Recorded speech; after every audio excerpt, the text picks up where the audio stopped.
तो चलिए बच्चों अपन स्टार्ट करते हैं रिफ्रैक्शन बाय प्लेन सरफेसेस। तो first definition, what is refraction?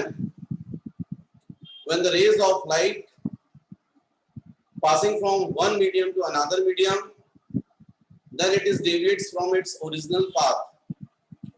This phenomena is called refraction. जब भी लाइट एक मीडियम से दूसरे मीडियम में एंटर करती है तो अपने ओरिजिनल पाथ से डेविएट हो जाती है और इसी फिनोमेना को हम बोलते हैं refraction. When the ray of light passes from rarer to denser medium, then it is deviates towards the normal, and when the ray of light passes from denser to rarer, then it is deviates away from the normal. जब rarer से denser में जाएगी तो towards normal, और जब denser से rarer में जाती है तो deviate हो जाती है away from normal, away from normal. तो बच्चों सबसे रेयर मीडियम होता है एयर। यही वो मीडियम है जो इनविजिबल है, हमको दिखाई नहीं देता। वाटर एयर के कंपेयर में डेंसर है क्योंकि लिक्विड फॉर्म में है, मॉलिक्यूल्स क्लोज हैं, और ग्लास जो है वो और ज्यादा डेंसर है क्योंकि वो सॉलिड फॉर्म में, मॉलिक्यूल्स और क्लोज हैं। तो मान लीजिए जैसे रे एयर से वाटर में जा रही है तो इस कंडीशन में वो डेविएट होगी टुवर्ड्स नॉर्मल, जबकि यदि इसका उल्टा हो, वाटर से एयर में जाती है तो डेविएट हो जाती है अवे फ्रॉम नॉर्मल। ये जो एंगल होता है, this is incident ray, this is point of incidence, this is refracted रे, and this perpendicular at the point of incidence is called normal. Angle between the incident ray and normal is called angle of incidence. Angle between the refracted and normal is called angle of refraction.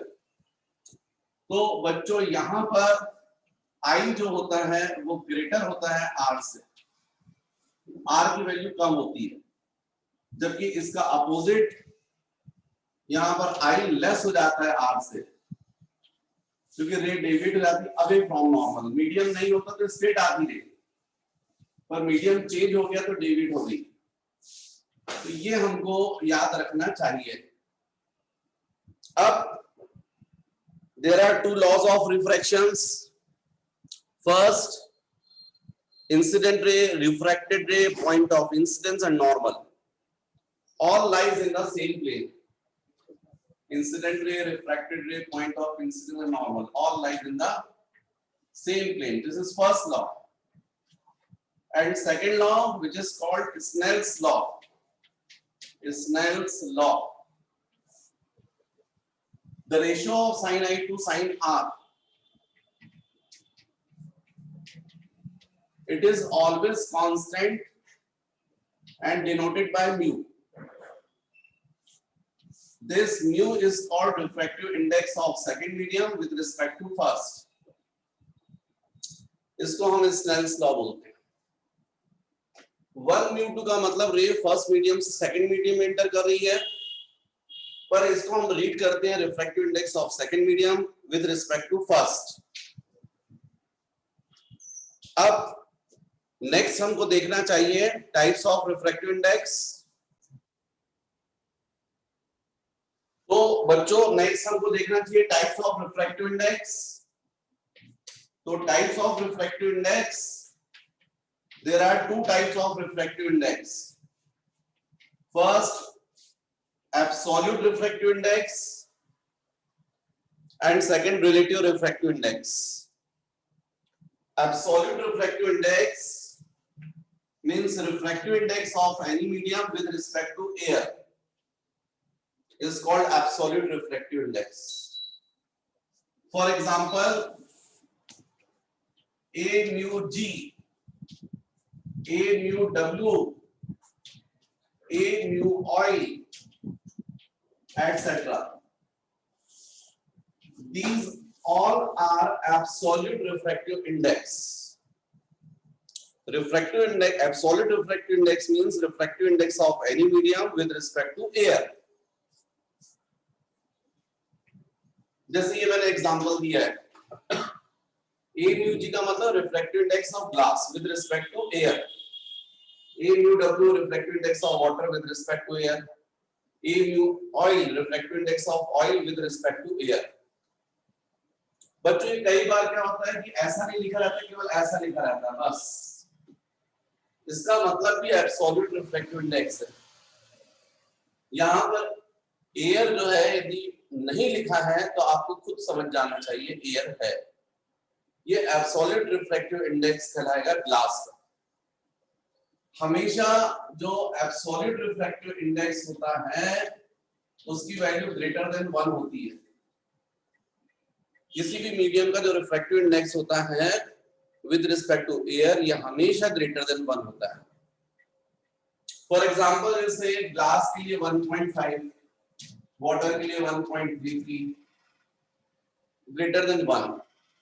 उसका reason है कि जब आपने बोला ए mu M, इसका मतलब air से medium में जा रही है, और मैं समझा ही रहा हूं कि सबसे ज्यादा रेयर मीडियम एयर है, कोई भी दूसरा मीडियम एयर के रिस्पेक्ट में डेंसर है, मतलब डेफिनेटली मीडियम में एंटर करेगी तो रेट डेविएट होगी टुवर्ड्स नॉर्मल, तो आई जो है वो ग्रेटर होगा और आर जो होगा वो लेस होगा। अब आई यदि ग्रेटर है आर से तो साइन आई ग्रेटर होगा साइन आर से। आपको मालूम है ग्रेटर एंगल्स के लिए साइन की वैल्यू ज्यादा होती है, साइन 0 जो होता है वो डेफिनेटली 0 होता है, साइन 30 हाफ, साइन 45 1/√2, एंगल बढ़ते जा रहा है साइन की वैल्यू इंक्रीज होती जा रही है, तो ज्यादा एंगल के लिए साइन की वैल्यू भी ज्यादा होगी, तो क्रॉस मल्टीप्लाई करेंगे तो sine I upon sine R greater होगा 1 से। What is sin I upon sin R? By Snell's law, this is refractive index of any medium with respect to air और absolute refractive index of medium। तो हमेशा जो absolute refractive index है उसकी value greater than 1 होती है, या इसको आप दूसरे शब्दों में समझें कि हमेशा जो डेंसर मीडियम होता है उसका refractive index with respect to rarer कैसा होता है, ग्रेटर देन 1। तो ये तो बात हो गई एब्सोल्यूट रिफ्रैक्टिव इंडेक्स, मतलब absolute refractive index means refractive index of any medium with respect to air. लेकिन सेकंड होता है relative refractive index. Relative refractive index का मतलब refractive index of second medium with respect to first. अब कोई भी दो डिफरेंट मीडियम हो सकते हैं, तो जैसे मैंने आपको यहां समझाया है उस बेसिस पर, जैसे ये अभी तक मैंने बात की थी एब्सोल्यूट रिफ्रैक्टिव इंडेक्स से रिलेटेड, अब रिलेटिव रिफ्रैक्टिव इंडेक्स, तो इसके एग्जांपल में बोलूं तो जैसे आप बोल सकते हैं W म्यू G, या फिर G म्यू W, या फिर W mu oil etc. Refractive index of glass with respect to water, ये कहलाएगा relative refractive index। Refractive index of glass with respect to water, यहाँ पर refractive index of water with respect to glass, ये सब relative refractive index है। Refractive index of any medium with respect to another medium is called relative refractive index. और इसमें भी आप ध्यान रखिए कि हमेशा R म्यू D इसकी वैल्यू ग्रेटर देन 1 होगी। हमेशा डेंसर मीडियम का refractive index with respect to rarer कैसा होगा, ग्रेटर देन 1, जबकि D म्यू R ये हमेशा लेस देन 1 होगा। जैसे यहां पर देखो ग्लास ज्यादा डेंसर है, वाटर रेयर, इसकी वैल्यू नो डाउट हमेशा कैसी होगी, greater than 1। G mu W water का refractive index, water rare medium है, इसकी वैल्यू लेस देन 1 होगी, 1 से कम होगी, इसकी वैल्यू ग्रेटर देन 1 होगी। रीजन वही है कि जब रे रेयर से डेंसर में जाएगी तो डेविएट होगी टुवर्ड्स नॉर्मल, आर की वैल्यू कम हो जाएगी। तो जब आप लिखोगे आर म्यू डी तो क्या लिखोगे sine I upon sine R. स्वाभाविक है कि आर यदि लेस है तो साइन आर की वैल्यू कम होगी, साइन आई की वैल्यू ज्यादा होगी। अब 6 को यदि डिवाइड करोगे 5 से तो 1.2 आएगा ना। यदि ये ग्रेटर है ये लेस है तो ग्रेटर देन 1 आएगी। इसीलिए हमेशा R mu D denser medium का refractive index with respect to rarer कैसा होता है, ग्रेटर देन 1, जबकि इसका opposite refractive index of rarer medium with respect to denser कैसा होता है, लेस देन 1। नेक्स्ट, इसके बाद बच्चों मुझे आपसे डिस्कशन करना चाहिए फैक्टर्स अफेक्टिंग म्यू। कौन कौन से ऐसे फैक्टर्स हैं जो म्यू को अफेक्ट करेंगे। तो इसमें फर्स्ट होता है बच्चों density of medium. Density of medium, जितना ज्यादा डेंसर मीडियम होता है उसका रिफ्रैक्टिव इंडेक्स भी उतना ज्यादा होता है। भाई अभी मैंने थोड़ी देर पहले बताया था आपको वाटर का रिफ्रैक्टिव इंडेक्स कितना बोल रहा था मैं, 1.33। ग्लास का रिफ्रैक्टिव इंडेक्स कितना बोल रहा था मैं, 1.5। ग्लास ज्यादा डेंसर है, रिफ्रैक्टिव इंडेक्स भी ज्यादा बता रहा हूं मैं। इसका मतलब ये हुआ कि मैं फर्स्ट फैक्टर बोल रहा हूं ऑन डेंसिटी। क्या डिस्कस कर रहा हूं मैं, फैक्टर्स अफेक्टिंग म्यू।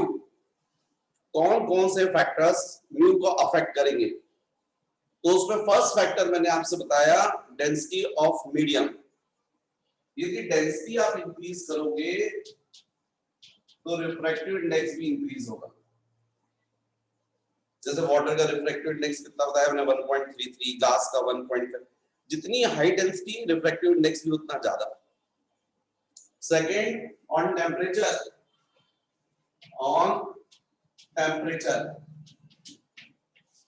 तो टेम्परेचर यदि इंक्रीज करोगे तो डेंसिटी क्या हो जाएगी, डिक्रीज हो जाएगी।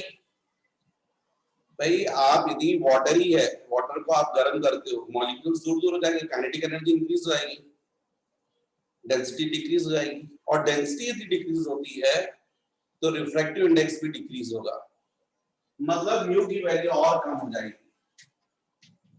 तो यदि टेम्परेचर इंक्रीज करते हो तो रिफ्रैक्टिव इंडेक्स क्या होगा, डिक्रीज होगा। And third, on the colours of the rays. Third, on colours of rays. Third, on colours of rays. तो बच्चों ये इक्वेशन है जिसको बोलते हैं कॉशी इक्वेशन। ये कॉशी इक्वेशन जो है, कॉशीज इक्वेशन, ये होता है mu is equal to a plus b upon lambda square. What is a and b? Constants, and lambda wavelength of light, and what is mu? refractive index of light। तो बच्चों जो हमारी visible range है, visible range वो होती है VIBGYOR. मतलब हमको जो कलर्स दिखाई देते हैं वॉलेट, एक्चुअली में इलेक्ट्रोमैग्नेटिक वेव्स होती हैं, 7 होती है, आगे आपको मैं पढ़ाऊंगा। Gamma rays, X rays, UV rays, visible light, infrared, microwaves, radio waves. इसमें से केवल विजिबल लाइट है जो हमको दिखाई देती है और बाकी सब इनविजिबल रीजन में आती है, हमको दिखाई नहीं देती है। ऐसी 7 इलेक्ट्रोमैग्नेटिक वेव्स हैं, उनमें से केवल विजिबल लाइट हमको दिखाई देती है। अब ये विजिबल लाइट में क्या होता है, विबग्योर, वॉलेट से लेकर रेड तक कलर होते हैं, ये विजिबल रेंज कहलाती है।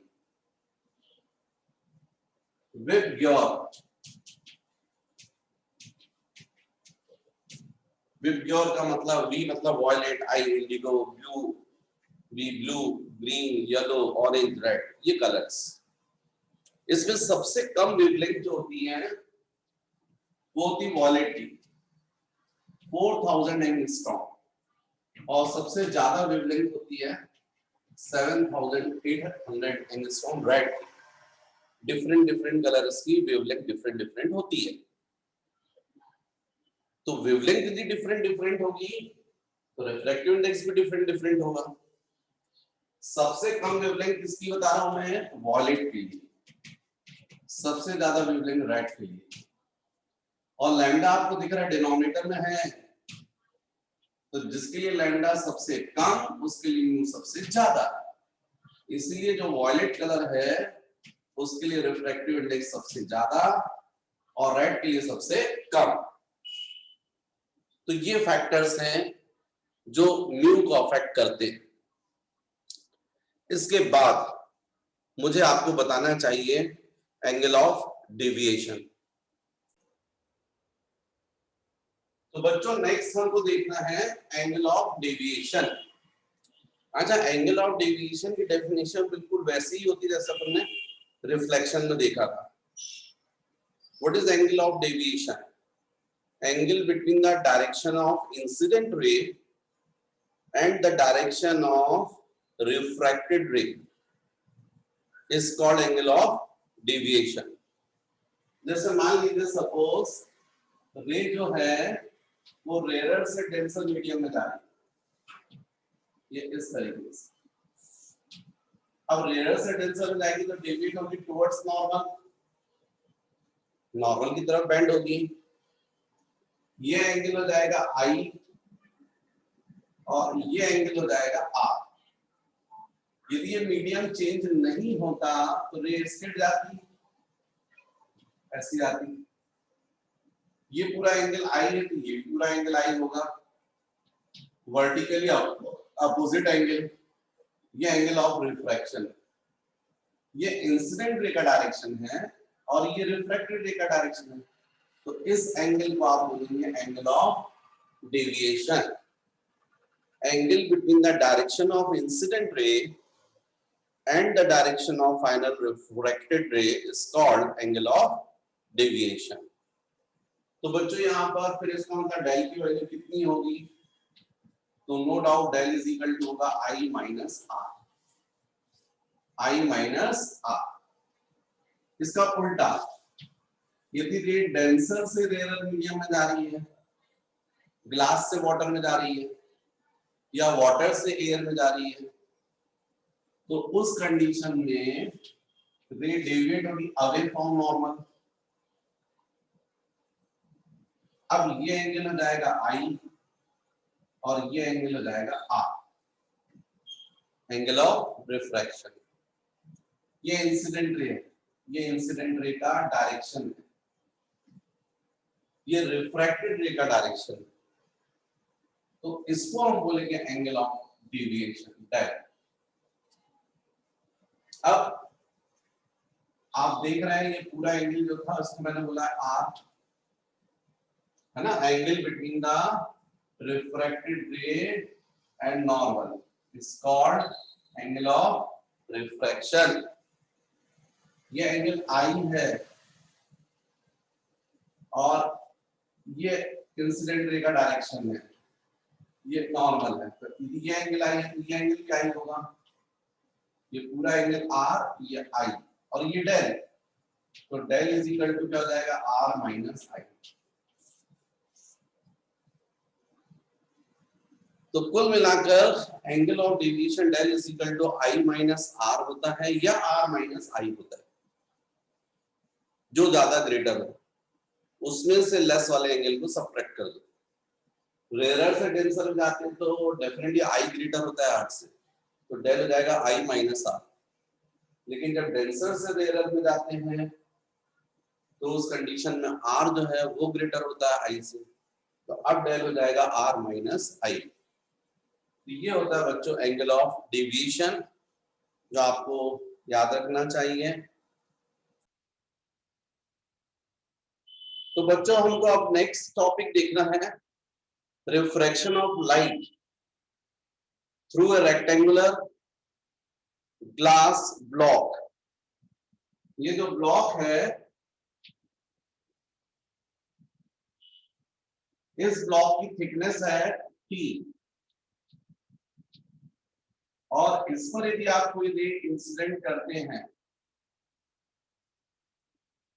तो इस रे का लेटरल डिस्प्लेसमेंट हो जाएगा। लेटरल डिस्प्लेसमेंट का मतलब ये है कि जो रे थी वो एयर से ग्लास में आ रही है, तो नो डाउट रेयर से डेंसर मीडियम में तो डेविएट हो जाएगी टुवर्ड्स नॉर्मल,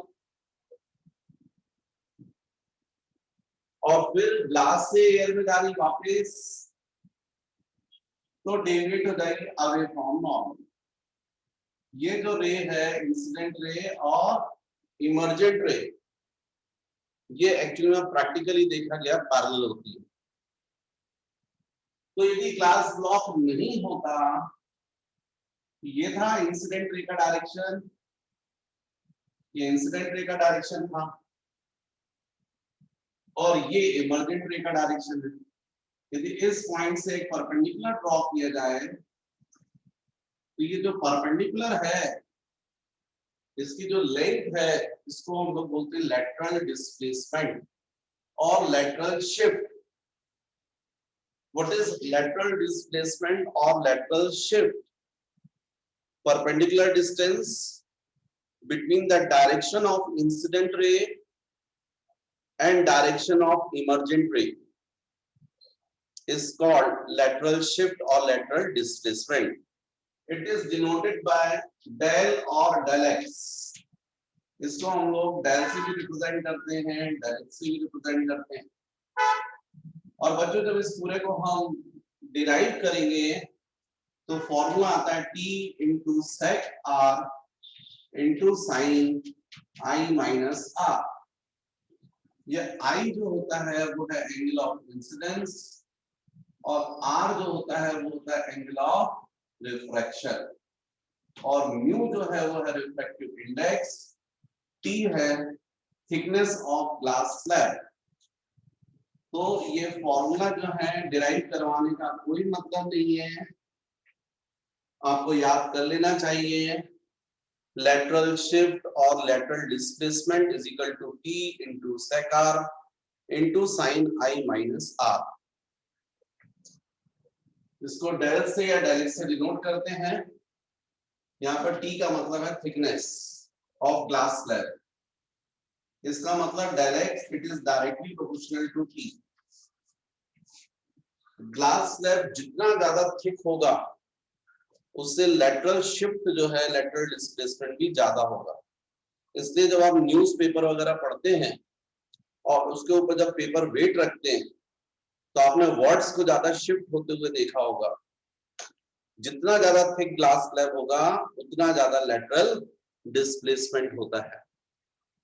तो ये बच्चों आपको समझना चाहिए। तो बच्चों नेक्स्ट टॉपिक अपन को देखना है relation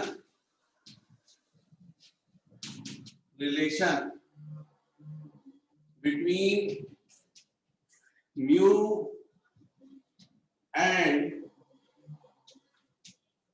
speed of light। Relation between mu and speed of light, ये जो रिलेशन है ये डिराइव नहीं होता है, ये प्रैक्टिकल बेसिस पर है। स्पीड ऑफ लाइट मेजर करने के लिए डिफरेंट प्रैक्टिकल्स हुए हैं जिनको फिजोस मेथड, फुकॉल्ट्स मेथड बोलते हैं। उनसे लाइट की स्पीड जो है वो कैलकुलेट की गई और जब वो कैलकुलेट की गई तो देखा गया कि जो लाइट की स्पीड है एयर में और किसी मीडियम में, इसका जब जो भी value I speed of light in air और दूसरे किसी मीडियम से ग्लास में निकाली स्पीड ऑफ लाइट जो भी आई, जब इसको डिवाइड किया गया तो जो वैल्यू हो रही थी वो मैच कर रही थी मीडियम के रिफ्रैक्टिव इंडेक्स से। तो इसीलिए ये फॉर्मूला डिराइव नहीं होता है, प्रैक्टिकल बेसिस पर है। प्रैक्टिकल बेसिस पर है A mu m is equal to VA upon VM। What is VA? Speed of light in air, and what is VM? Speed of light in medium. अच्छा क्या होता है कि जैसे मान लो सपोज बाद में हुआ तो आपको तो चला कंफ्यूज हो गए। इस सर ने बताया था A mu M is equal to speed of light in air था कि मीडियम था, न्यूमरेटर में क्या था और डिनोमिनेटर में क्या था, कंफ्यूज हो गए। तो कंफ्यूज नहीं होना चाहिए, इसलिए कंफ्यूज नहीं होना चाहिए क्योंकि लाइट की जो स्पीड होती है वो मैक्सिमम एयर में होती है और किसी मीडियम में बात करोगे तो डेफिनेटली कंपैरेटिवली कम होती है। और मैं आपको बता चुका हूं कि ए म्यू एन इसकी वैल्यू हमेशा ग्रेटर देन 1 होती है। ये एब्सोल्यूट रिफ्रैक्टिव इंडेक्स लिखा है, इसकी वैल्यू हमेशा कैसी होती है? Greater than 1। तो 1 से ग्रेटर कब आएगी? जब न्यूमरेटर में ग्रेटर क्वांटिटी होगी और लाइट की स्पीड जो रहती है वो इसमें मैक्सिमम होती है, एयर में। तो इसलिए वीए न्यूमरेटर में आएगा और वीएम कहां आएगा? डिनोमिनेटर। तो बच्चों ये फॉर्मूला होता है A mu N is equal to VA upon VM. और इसी बेसिस पर आप यदि बात रखो तो ये ऐसा होगा 1 mu 2 is equal to v1 upon v2। What is v1? Speed of light in first medium and v2 means speed of light in second medium। अब इसका मतलब ये है कि मान लीजिए लाइट जो है वो वाटर से ग्लास में जा रही है, ऐसा रेयर टू डेंसर, तो डेविड होगी टुवर्ड्स नॉर्मल, ऐसा। अब यदि आप बोलते हैं w म्यू g, तो फर्स्ट मीडियम क्या हो गया? वाटर, और सेकंड मीडियम क्या हो गया? ग्लास। तो इसका फॉर्मूला हो जाएगा vw अपॉन v। जो फर्स्ट मीडियम है वो न्यूमरेटर में आएगी उसकी स्पीड, लाइट की स्पीड फर्स्ट मीडियम में, और सेकंड मीडियम के लिए डिनोमिनेटर। तो 1 mu 2 is equal to v1 upon v2। What is v1? Speed of light in first medium, v2 speed of light in second medium. अच्छा एक और बात है बच्चों, जब लाइट डिफरेंट मीडियम से पास होती है तो इसके सारे फैक्टर्स चेंज हो जाते हैं। स्पीड बदल जाती है, इंटेंसिटी चेंज हो जाती है। लाइट की इंटेंसिटी एयर में ज्यादा होती है, जितने ज्यादा डेंसर मीडियम में एंटर करेगी उतनी इंटेंसिटी डिक्रीज हो जाती है। वाटर में जो लाइट की इंटेंसिटी होती है वो एयर में जितनी इंटेंसिटी होती है उससे कम होती है, और ग्लास में और कम होती है। वेवलेंथ भी चेंज हो जाती है, वेवलेंथ भी चेंज हो जाती है। तो इस तरीके से यदि बात की जाए तो लाइट जब डिफरेंट मीडियम से पास होती है तो उसकी सारी कैरेक्टरिस्टिक्स चेंज हो जाती है एक्सेप्ट फ्रीक्वेंसी। केवल फ्रीक्वेंसी नहीं बदलती, और इसलिए क्वेश्चन बनता है when the light passes through the different mediums then the property or characteristics which does not change। Correct answer है फ्रीक्वेंसी। फ्रीक्वेंसी कभी भी नहीं बदलती, और आप सबको पता है v is equal to n lambda। Last year 11th में आपने पढ़ा था speed is equal to frequency into wavelength. अब फ्रीक्वेंसी तो बदल नहीं रही है, तो इसका मतलब आप यहां पर क्या लिख सकते हैं? 1 mu 2 is equal to v1 की जगह लिख सकते हैं n इंटू लैम्डा 1 और v2 की जगह n इंटू लैम्डा 2। तो n कैंसिल, तो इसका मतलब हो गया 1 mu 2 is equal to lambda 1 upon lambda 2। What is lambda 1? Wavelength of light in first medium, and what is lambda 2? Wavelength of light in second medium। And 1 mu 2 means refractive index of second medium with respect to first। तो बच्चों ये relation होता है between mu and speed of light, relation between mu and wavelength of light।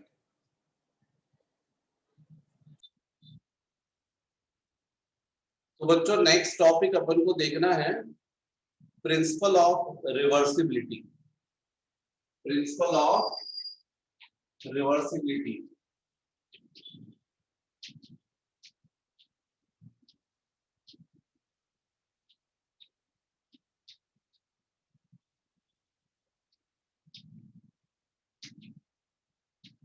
Principle of reversibility. तो 1/2 is equal to V1 upon V2। अभी थोड़ी देर पहले मैंने बताया आपको 1/2 का मतलब refractive index of second medium with respect to first is equal to speed of light in first medium upon speed of light in second medium. पर बच्चों यदि इसका उल्टा हो जाए 2/1, भाई रे जो है अभी तक फर्स्ट मीडियम से सेकंड मीडियम में जा रही थी,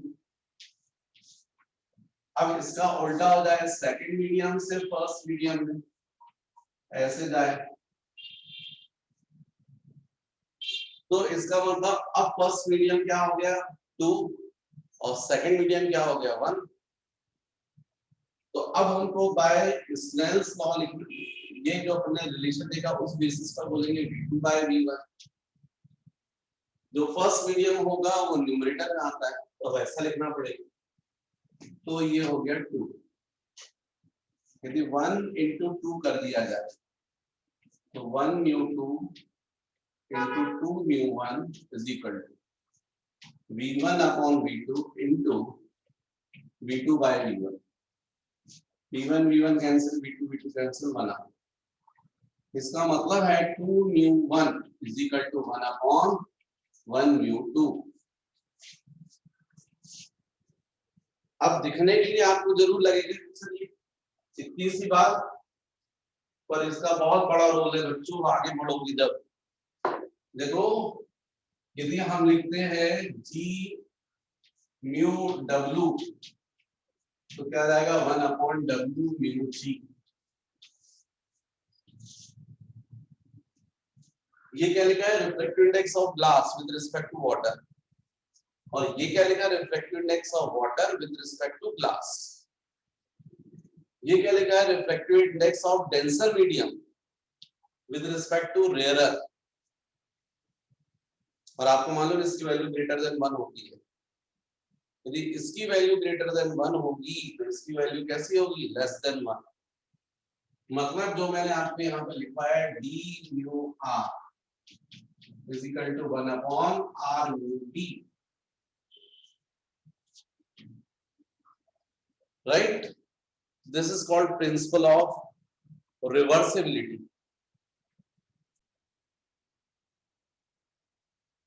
Next बच्चों refraction through different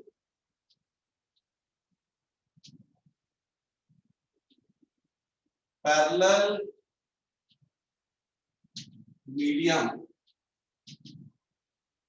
refraction through different parallel medium। तो मान लीजिए बच्चों ये एयर है, एयर से रे वाटर में जा रही है, वाटर से ग्लास में जा रही है, और ग्लास से फिर एयर में आ रही है। मतलब रे जो है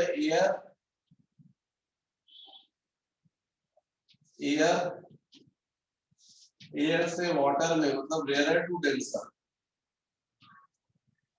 फिर वाटर से ग्लास में और ज्यादा डेंसर, और ज्यादा डेविएट हो जाएगी टुवर्ड्स नॉर्मल, और फिर वापस एयर में जा रही है। ऐसा बिल्कुल पॉसिबल है कि आपके घर में सेंटर टेबल है थिक ग्लास की, मोटे ग्लास की, उसके ऊपर जार रखा है, यहाँ वाटर है, यहां से टॉर्च आपने ऑन की, उस रे एयर से वाटर में, फिर वाटर में जाने के बाद में ग्लास में, और ग्लास के बाद फिर वापस एयर में। तो जो रे है वो डिफरेंट पैरेलल मीडियम से पास हो रही है। तो अब यदि ऐसा रिफ्रैक्शन हो रहा है तो क्या क्या हो रहा है जरा देखिए। तो ये इंसिडेंट रे हो गई, तो ये एंगल ऑफ इंसिडेंस आई हो गया, ये एंगल ऑफ रिफ्रैक्शन R1 हो गया। अब बच्चों यदि ये R1 है तो ये भी R1 होगा, ऑल्टरनेटिव इंटीरियर अपोजिट एंगल, जो कि वाटर ग्लास स्फीयर के लिए एंगल ऑफ इंसिडेंस होगा, और ये हो जाएगा एंगल ऑफ रिफ्रैक्शन R2। अब ये R2 होगा तो नो डाउट ये भी R2 होगा, ऑल्टरनेटिव इंटीरियर अपोजिट एंगल। ये डेफिनेटली ग्लास एयर पेयर के लिए एंगल ऑफ इंसिडेंस है, और यहां पर ये एंगल को मान के मैंने नेम दे दिया E, एंगल ऑफ इमर्जेंट। तो अब यदि हम रिफ्रैक्शन देखते हैं, first refraction from air to water, जब रे एयर से वाटर में जा रही है तब, तो यदि हम स्नेल्स लॉ अप्लाई करते हैं तो हो जाएगा E mu W is equal to sine I upon sine R1, क्योंकि I एंगल ऑफ इंसिडेंस है और R1 एंगल ऑफ रिफ्रैक्शन। या इसी को हम लिख सकते हैं VA अपॉन VW। भाई हमने देखा है 1v2 is equal to V1 upon V2, VA upon VW। फिर यही बात करते हैं वाटर ग्लास स्फीयर के लिए, वाटर ग्लास स्फीयर, तो W mu G is equal to water glass sphere.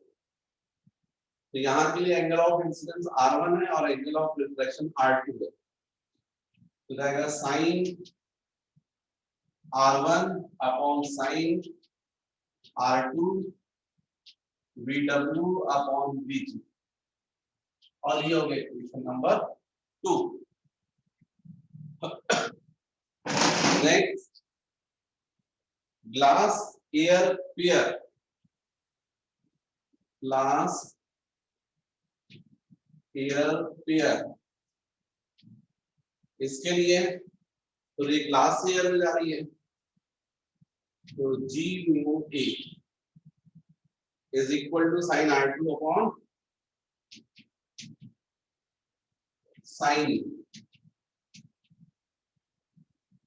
Is equal to VG upon VA, क्योंकि first medium glass और सेकंड मीडियम एयर है, तो हम क्या बोलेंगे speed of light in glass upon speed of light in air. अब तीनों को मल्टीप्लाई कर दो, 1 into 2 into 3, तो आएगा E mu W into W mu G into G mu A is equal to sin I upon sin R1 into sin R1 upon sin R2 into sin R2 upon sin E, है ना। और फिर right hand side भी यदि अपन देखो तो मेरे पास जगह की कमी है, तो इसी को मैं लिख देता हूं यहाँ पर इज इक्वल टू, ये लेफ्ट लेफ्ट लेफ्ट टर्म्स इनको मल्टीप्लाई कर दिया, मिडिल मिडिल मिडिल को कर दिया, इज इक्वल टू राइट में VA upon VW into VW upon VG into VG upon VA, ये तीनों कर दिए। तो यहाँ पर VA VA cancel, VW VW cancel, VG VG cancel, 1 आ जाएगा। और यहाँ पर देखें तो sign R1 sign R1 sign R2 sign R2, ये कैंसिल होगा। तो कुल मिलाकर हमको स्टेप मिलेगी A mu W into W mu G into G mu A is equal to sin I upon sin E, sin I upon sin E is equal to 1.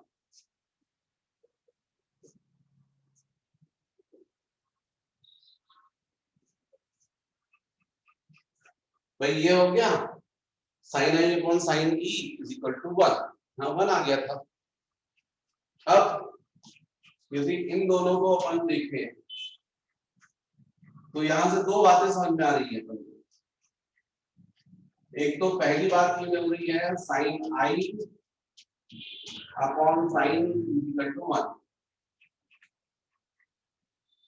इसका मतलब हुआ sin I is equal to sin E. इसका मतलब I is equal to E.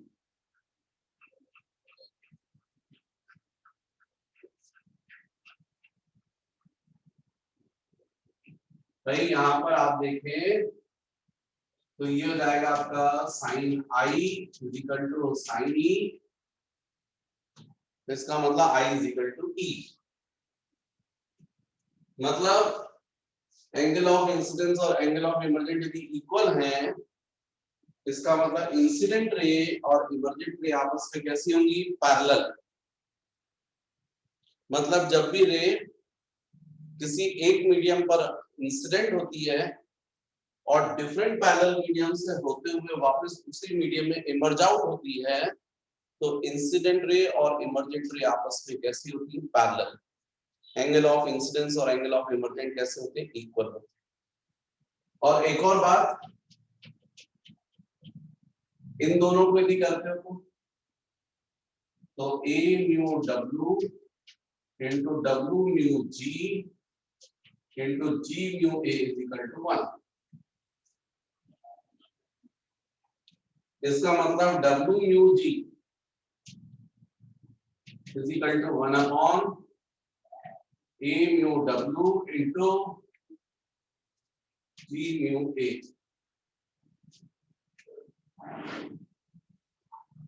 यह W mu G is equal to 1 upon G mu A को हम क्या लिख सकते हैं? बाय प्रिंसिपल ऑफ रिवर्सिबिलिटी इसको लिख सकते हैं 1 अपॉन G म्यू A को A म्यू G, और A म्यू W तो वही है तो लिख ही रहेगा. क्योंकि जनरली रिफ्रैक्टिव इंडेक्स अपन को किसका पता रहता है? डेंसर मीडियम, जैसे ग्लास का पता रहेगा या वाटर का पता रहेगा. तो इसलिए W mu G refractive index of glass with respect to water is equal to refractive index, absolute refractive index of glass upon absolute refractive index of water. ऐसा आ जाएगा. तो ये था बच्चों जो हमको दो बातें यहाँ पर पता चल रही हैं. तो refraction through different parallel mediums में